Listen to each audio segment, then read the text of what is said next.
In this video, you'll learn how to deactivate your eBay account.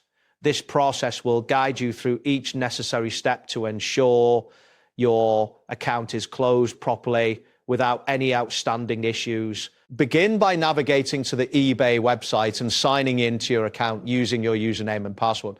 Once logged in, review your account activity thoroughly. It is essential to check for any open orders, unpaid fees, or pending transactions. eBay requires that accounts be in good standing before they can be closed. This review is crucial to prevent complications during the deactivation process.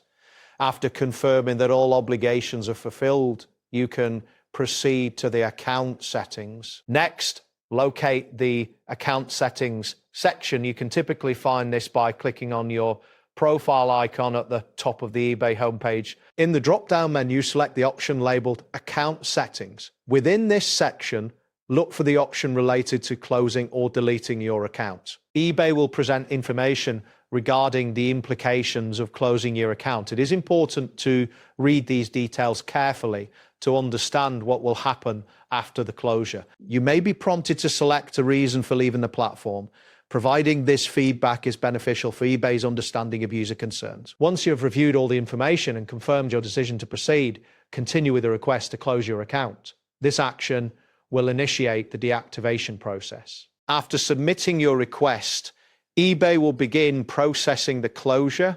You may receive an email notification confirming that your request has been received. This confirmation serves as an assurance that your deactivation request is in progress. It is important to note that the account deactivation process may take some time, depending on your account activity.